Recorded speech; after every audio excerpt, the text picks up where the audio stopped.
Gang, what's up? Aaron right here. We have a tough one to watch. We've got Minister of Jobs, Patty Hajdu. She is a mess, a disaster. She's such a troll. She's repulsive, really. We'll take a peek here. Vassy Kapelos puts the questions to her. She seems to be doing a lot more journalism these days, which is great to see. Let's get into this one. Patty Hajdu, I will warn the audience, is very hard to tolerate. Right to your face, she'll be lying. Let's take a peek. Hey, that's something everyone can enjoy. Prime Minister Mark Carney there on the harsh reality for Canadians facing U.S. tariffs and economic uncertainty, using those big costs to pitch his budget plan to steer Canada through Donald Trump's second term. Much of the government's plan focuses on creating a market environment to attract big investment in this country eventually. But what's available to Canadian families in the interim? Patty Hajdu is the Minister of Jobs and Families. Hi, Minister. Pleasure to welcome you back to the program. Thanks for making the time. Great to be here, Vassy. I have some questions for you about the details of the budget and how they more largely address, or maybe don't address, depending on who you ask, affordability. But I just wanted to start off on what the Prime Minister was focused on today at his announcement, this kind of buy Canadian strategy, which I think on paper you'd be hard-pressed to find any Canadian who doesn't agree with the intent behind something like that. But I am a bit lost as to like the feasibility of it and the specifics of what your government is hoping to accomplish. To what degree do you think this strategy will insulate us from the economic blows vis-a-vis the United States? Well, I think the intent of the strategy is to help companies that are, providing, whether it's products or services, to have a competitive edge when it comes to federal procurement. So whether it's through crown corporations, departments, or even programs that are funded by the federal government, the opportunity to compete, to be able to get those contracts for Canadian companies, I think needs to be enhanced. And we've been hearing, you're right, you would probably not hear anyone argue against that. In my own riding, for example, there is a plant called Alstom, used to be called Bombardier, very famous, sold to Alstom, and they do rolling stock for TTC, for VIA, for a number of other, train systems. And so the kind of idea around Buy Canadian is to utilize the power of the federal procurement opportunity to help ensure that those kinds of companies can continue to be the great job creators that they are. And I do, like I said, I do understand the intent, but I think execution, particularly where a government is concerned, is important. So to what degree does your government anticipate what you just spelled out will happen, and by when? Well, I think the Prime Minister is very determined that it will happen. I think that's why it's prominently featured in our budget. And I know that Procurement Canada has been already working through some of the processes to make this happen. The budget formalizes that, and it provides Procurement Canada. Also, it invests in ISED's capacity, the Economic Development Federal Agency, to be able to help small and medium-sized businesses also compete in this space. So I think, look, this is a very important time where we are seeing attacks on Canadian companies, Canadian corporations that are huge job creators all through Canada. And this is the time to pivot to utilize the purchasing power of the federal government to be able to sustain and maintain those great jobs. Again, though, on the execution side, if you are one of those small or medium businesses listening tonight, I look at the money that was announced in the budget and re-emphasized today by the Prime Minister. It's spread over 5 years in both the cases of the small and medium business procurement program and when it comes to crown corporations. Does that mean it's going to be 5 years before any of this is realized? No, not at all. And I think it's spread over 5 years to give the certainty to the teams that will be working on this, that this is not a one-year boom and bust type of a project. This is something that will be sustained. The intent is to be able to launch the processes this spring. This is moving very quickly. There are other countries that already have these kinds of policies in place, namely Australia, Italy, obviously the United States. And this is a hinge moment for the world and global trade in particular. So Canada is getting ready so that we can ensure that our purchasing power federally can benefit our Canadian companies. Again, though, in an effort to get some specifics, I listened to a very good question, I thought, to the Prime Minister today in New Brunswick, right, from a reporter working locally there who identified the fact that $2 billion worth of forestry products from New Brunswick go to the United States, I believe he said, on something like an annual basis. And the question is, and the question I'd put to you, which I didn't hear an answer from the Prime Minister on, is so how much does a strategy like that move away? Like how much are you actually going to change as far as that is concerned? Does this really provide enough of a buttress for the kind of pain that has been inflicted on these vulnerable sectors?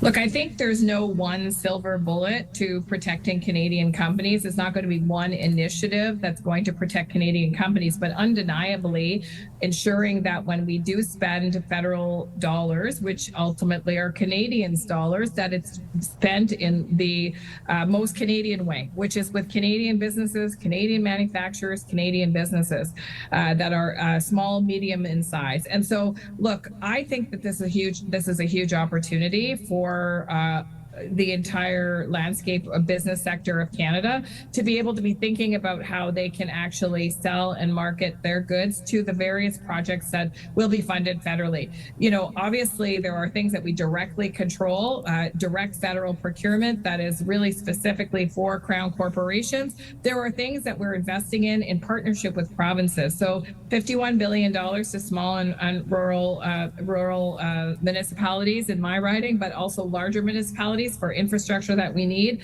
You know, this will be an opportunity to work with provinces, territories, and municipalities to see if we can't use that money also to stimulate using Canadian product. And you mentioned lumber. That is obviously very important in Northern Ontario as well as steel. So we are at a moment where we need to really all pull together at all levels of government to make sure our Canadian companies are thriving. And again, just one final question on this. I understand how good that sounds, especially at this moment in time, but isn't it problematic that nobody in your government can articulate any specifics about what this will achieve?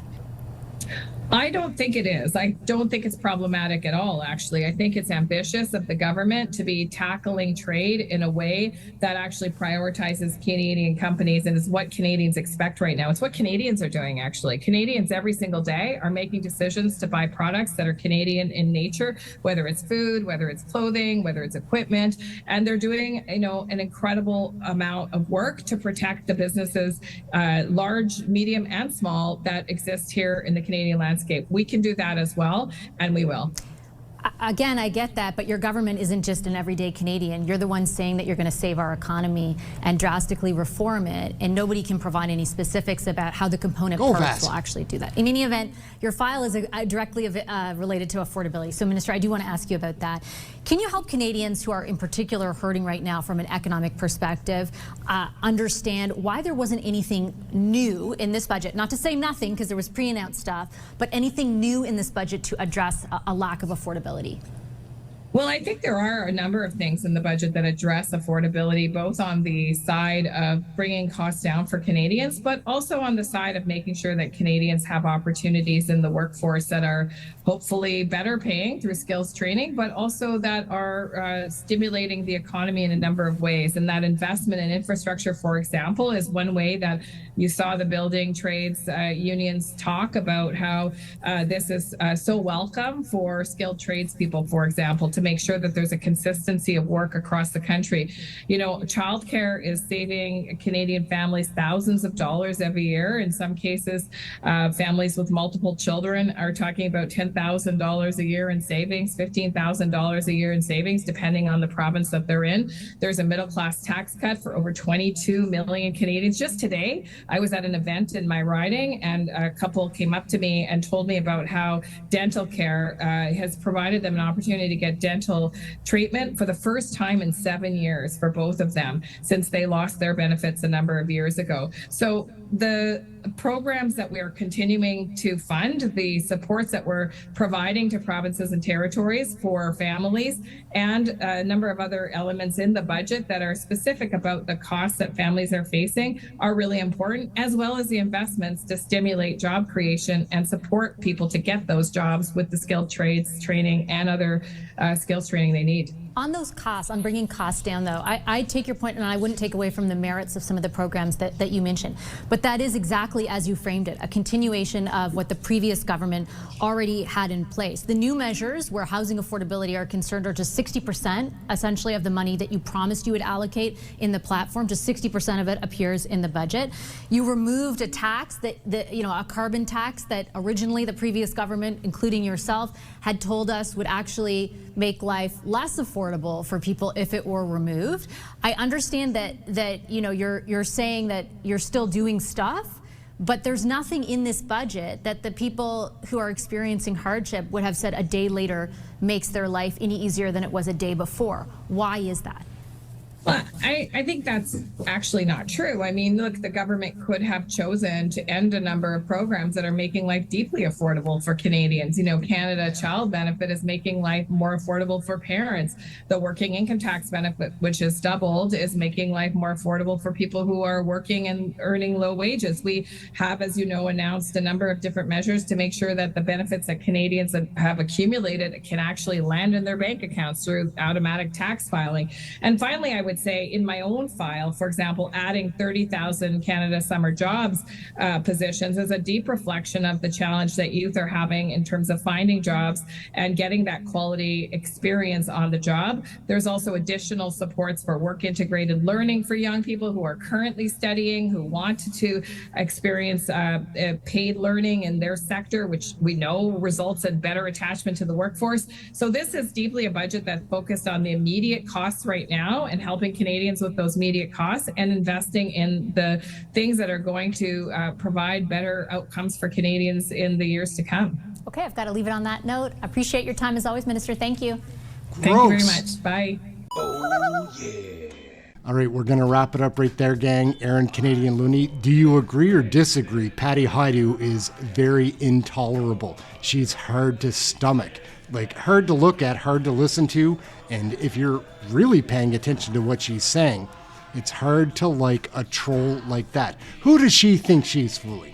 None of this audience anyhow. Aaron right here, Canadian Looney. Like, share, subscribe, smash the like, hit subscribe. Watch one of the other videos that we've got floating around here. You might enjoy that as well. Canadian Federal Politics. Get yours right here. Ciao for now. Thanks again for watching the video. We're out.